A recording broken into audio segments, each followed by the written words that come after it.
चीन के इशारों पर कूदने वाला पाकिस्तान इस बार अकेला पड़ गया।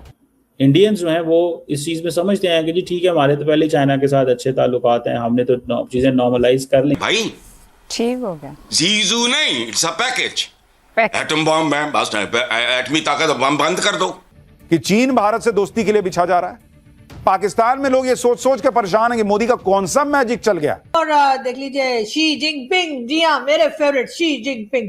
तो जी शी जिनपिंग और अमेरिकन प्रेसिडेंट के दरमियान जो है वो 36 आवर्स में 4 बार मीटिंग होगी। हमारा मजाक उड़ा रहे हैं, ठीक है, ये हमें सीरियस नहीं लेते और ये हमें वो समझते हैं कि इनका क्या है, ये अमेरिकन हैं, इनका कहने भर के लिए भले ही पन्नों पर आपको ये दोस्ती नजर आती हो, लेकिन असल में स्थिति बिल्कुल विपरीत है। फिर उसने वो हार्ट का पहला सर्जरी की थी, दुनिया में कोराम बचा हुआ था।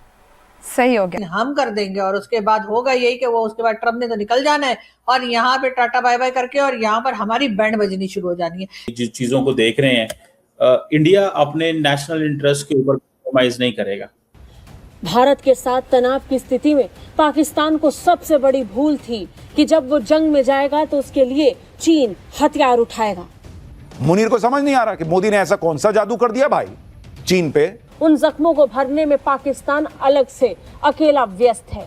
न चीन का सहयोग है, न तुर्की का। नमस्कार दोस्तों चीन ने पाकिस्तान को 440 वोल्ट का झटका दे दिया है। चीन ने पाकिस्तान को नया डिफेंस सिस्टम देने से मना कर दिया है। साथ ही साथ चीन जो इस तरह से बार बार कश्मीर का मुद्दा उठाता था, लद्दाख का उठाता था, उसमें भी अब वो पीछे हट गया है, क्योंकि चीन को दिख रही है भारत की बहुत बड़ी मार्केट और मोदी गवर्नमेंट की डिप्लोमेसी। अभी ब्रिक्स की मीटिंग चल रही है भारत में, जिसमें काफ़ी डेलीगेशन आए हुए हैं, जिसमें ईरान का डेलीगेशन भी आया हुआ है और भारत अब ईरान के डेलीगेशन के साथ बातचीत कर रहा है, क्योंकि पाकिस्तान जो कोशिश कर रहा था मध्यस्थता कराने की, वो टोटली फेल हो चुकी है। अब भारत का यहाँ पे बहुत बड़ा रोल हो गया है। दूसरी तरफ हमारी जो गैस को लेके प्रॉब्लम चल रही है, पेट्रोलियम को लेके प्रॉब्लम चल रही है, उस पर भी बातचीत होगी। लेकिन इस सारे मामले में पाकिस्तानी मीडिया पूरी तरह से शॉक हो गई है। पाकिस्तानी मीडिया को लगता है कि भाई किस तरह से भारत की जो है अपनी डिप्लोमेसी चला रहा है। कुछ प्रॉब्लम्स आ रही हैं, लेकिन जल्दी ये प्रॉब्लम्स भी सॉल्व हो जाएंगी। आप इस सब के बारे में क्या सोचते हैं कमेंट बॉक्स में ज़रूर लिखिएगा। वीडियो अच्छा लगे तो लाइक करें, शेयर करें, चैनल को सब्सक्राइब करना ना भूलें और बेल का आइकन प्रेस कर दें लेटेस्ट नोटिफिकेशन के लिए। इंडियंस जो हैं वो इस चीज में समझते हैं कि जी ठीक है, हमारे तो पहले चाइना के साथ अच्छे ताल्लुकात हैं, हमने तो चीजें नॉर्मलाइज कर ली थी। जब इंडिया ने बाय द वे चाइना के साथ ताल्लुकात, आपको मजे की बात बताऊं, जब गलवान के बाद वो सारे 2004-05 तक वो चीजें इंडिया ने बेहतर की ना, अमेरिकन डिड रियलाइज कि ये यार सारे जो है ना ये हमारा मजाक उड़ा रहे हैं, ठीक है, ये हमें सीरियस नहीं लेते और ये हमें वो समझते हैं कि इनका क्या है, ये अमेरिकन हैं, इनका क्या है, इनको साथ जो मर्जी कर लो। that was what the Indians, the Americans didn't like at this time. American बोले नहीं होंगे, लेकिन उन्होंने ये जरूर समझा होगा कि ये जो अलाइज वाला तरीका कार है ना, जो एलाइज वाला तरीका कार है, जो एलाइज वाली कहानी है, ये फजूल है। It is not worth it is not worth accepting and realizing and doing it. मतलब that's what I realized at least. मुझे कम से कम इस चीज़ की जो रियलाइजेशन ज़रूर है। इन्होंने सोचा ये कुछ नहीं, इसको हम नहीं मानते। अब फॉर एग्जांपल आप इस चीज़ को स्टडी करें कि जो इंडिया के अंदर जो ये इतना बड़ा ब्रिक्स का वो बना हुआ है सारे का सारा सेटअप, ठीक है, इसमें अब आप रशिया से तेल भी ले रहे हैं। बल्कि आज मैं देख रहा था कि इंडिया के एमईए के अंदर उन्होंने सवाल किया रशियन ऑयल का, तो उसने कहा जी हम इस पोजीशन में नहीं है कि हम सवालों के जवाब दें, हमारा वो जो दूसरा बंदा वो जवाब देगा। ठीक है, रशियन क्या कह रहे हैं, मैं रशियन फॉरेन मिनिस्टर को सुन रहा था, उन्होंने कहा यार बात सिंपल सी है, बात ये है कि ये जो लोग हैं जितने भी ये चीज़ों को देख रहे हैं, इंडिया अपने नेशनल इंटरेस्ट के ऊपर कॉम्प्रोमाइज नहीं करेगा।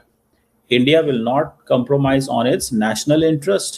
And why will India not compromise on its national interest? Because उनको इस चीज़ का पता है, उनको इस चीज़ का पता है कि यार ये सारा कुछ जो है, ये जो कुछ भी इस वक्त चल रहा है, इसमें इंडिया ये समझता है और इंडिया को थोड़ा सा, जिसे पंजाबी में कहते हैं, जरा पंजाबी में तो नहीं, अंग्रेजी में कहते हैं पंप करना, इनको जरा उठाओ, जरा इन्होंने कहो जनाब बल्ले बल्ले बल्ले, इंडिया बड़ा मुल्क।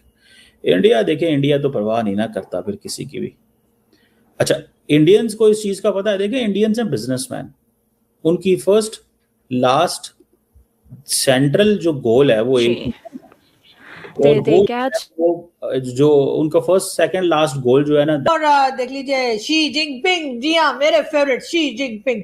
तो जी शी जिनपिंग और अमेरिकन प्रेसिडेंट के दरमियान जो है वो 36 आवर्स में 4 बार मीटिंग होगी, एक चाय भी पिलाई जाएगी, लंच भी कराया जाएगा, और 2 में मेरे ख्याल है कि ऐसे ही बिठा दिया जाएगा कि बहुत खा लिया, खाली मतलब मुंह बंद करके भी, सॉरी ना खाते हुए भी वो बात हो सकती है। तो मेरे ख्याल है ये 4 मीटिंग्स जो की जाएंगी उसमें ताइवान पे भी बात होगी, ट्रेड पे भी बात होगी, टेक्नोलॉजी पे भी बात होगी, टैरिफ पे भी बात होगी, और ईरान पर भी बात होगी। और ट्रंप ने जो है वो किसी तरीके से शी जिनपिंग को जो है वो बिजनेस की तरफ भी लेकर आना है, क्योंकि बहुत बार कहा जा रहा है कि तकरीबन 36 इयर्स के बाद, या सॉरी 36 ज्यादा हो गए, 25 इयर्स के बाद, सॉरी 36 तो आवर्स है जिसमें कि ये दोनों मिलेंगे एक दूसरे से, ठीक है ना। 2 दिल में रहे हैं मगर चुपके चुपके नहीं, ये वो वाला गाना या फिट नहीं आता, क्या बकवास है यार, मुझे कोई गाने ठीक याद नहीं आ रहे हैं दोनों के लिए। लेकिन खैर ये भी नहीं कहा सकते ये दोस्ती हम नहीं तोड़ेंगे, इसलिए इनकी तो कोई दोस्ती ही नहीं, तो तोड़ेंगे छोड़ेंगे क्या।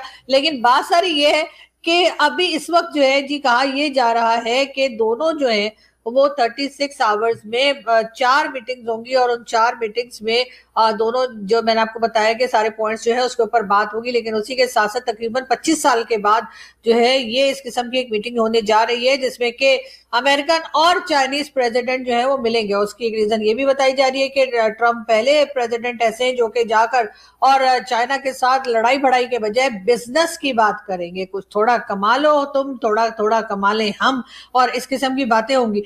पाकिस्तान में जी कहा तो ये जा रहा था, हमारे जो डिफेंस मिनिस्टर साहब है, आपको तो पता ही है कि वो जब कभी खाली होते हैं, जो कि अक्सर ही होते हैं, तो उसमें वो जी कोई ट्वीट लगा देते हैं या कोई ऐसी स्टेटमेंट दे देते हैं जिससे कि एकदम से वो खबरों में आ जाए और उनको जरा लोग उनकी बात करने लगे। तो बिल्कुल इस बार भी ख्वाजा आसिफ साहब ने स्टेटमेंट दिया है, और उनका कहना ये था पहले तो कि हो सकता है कि डोनाल्ड ट्रंप जो है वो चाइना जाते हुए पाकिस्तान में 2 घंटे के लिए होती है। जिसने आग पैदा की पहली बार, वो चमका का पता नहीं क्या उसको कौन सा पत्थर कहते हैं, या जिसने पहली बार पहिया बनाया, आज कितनी ऑर्डिनरी चीज है।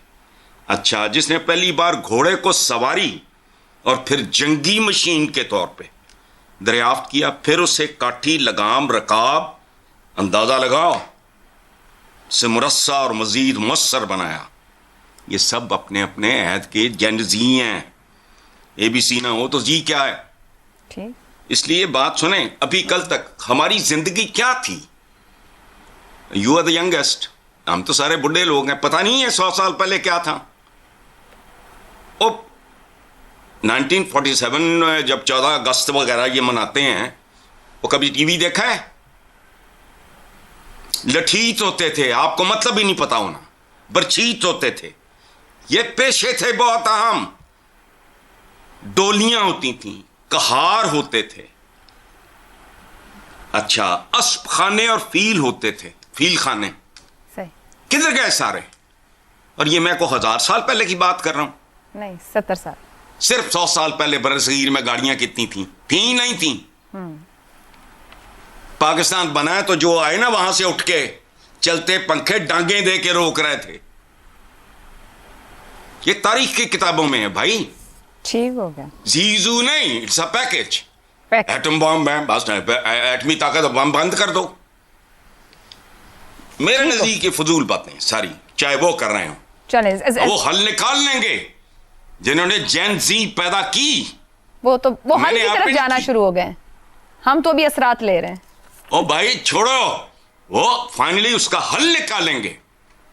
जब पहली बार बर्नार्ड या क्या था डॉक्टर, उसने वो हार्ट का पहला सर्जरी की थी, दुनिया में कुरान बचा हुआ था। सही हो गया। जैन जी अपने को रोटी नहीं है, जैन